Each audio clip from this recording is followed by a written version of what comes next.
If you're looking to invest in a new cook's knife, I'm really hoping this video will help you. I'm going to break it down into 6 things to take into consideration when you're looking for your next chef's knife. Number 1 would be the balance.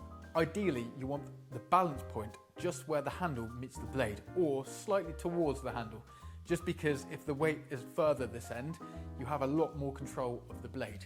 So that is really important, finding that balance point. Number 2 would be the design. Not only to look good, because if the knife looks good, you want to use it more often and you want to spend more time in the kitchen cooking and having fun. But with a cook's knife, you ideally want a good depth on the blade. If the blade depth is a bit too shallow, you'll find yourself on the chopping board cracking your knuckles into it, which can be quite painful, and it limits what you can do with that knife. Ideally, you want the blade depth deep enough where, as I mentioned, your fingers aren't bashing onto the chopping board. Speaking of design, number 3 is the ergonomics, so the way the knife feels. Ideally with the handle, you don't want any sharp edges, and you want most of it to be nice and curved. That way it will feel really comfortable in your hand without it causing pain or developing blisters or anything horrible.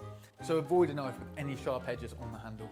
It should just be nice and curved and fit like a glove. Number 4, which is really important, is the Rockwell. The Rockwell is basically how hard or how brittle the blade is. If the Rockwell is high, it means the blade edge will stay sharp for a really long time. However, the downside to that is because it is really hard and brittle, it has a high chance of chipping. Japanese knives tend to be the higher end of the Rockwell, which means that they're really delicate and you have to be careful when you use them. The really cheap knives tend to have a really low Rockwell. With a low Rockwell, it means there is less chance of them chipping, but they will go blunt really, really quickly. So the sweet spot I would say to go for would be between 56 and 59 Rockwell. Our Prusa knives are about 58, so they're pretty much bang on, which gives you a really good balance between the hardness and the toughness, so you get a really nice sharp edge that will last a long time without chipping. Number 5 is to think about what would you use the knife for, because if you're going to fillet a fish, I probably wouldn't use a bread knife because you will just tear it apart.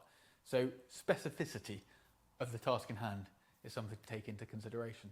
And a big thing is, you don't need, like a chef, a huge case or toolbox full of knives. If you're at home, I would probably say you only really need maybe 3 knives, and that would be a cook's knife, a bread knife, and maybe a little paring knife. Obviously, if you're looking at really getting into cooking and pushing your skill level, then try and find a specific knife for that specific task. That's it. I really hope this helped you, and if you feel I've missed anything, feel free to write that in the comments below.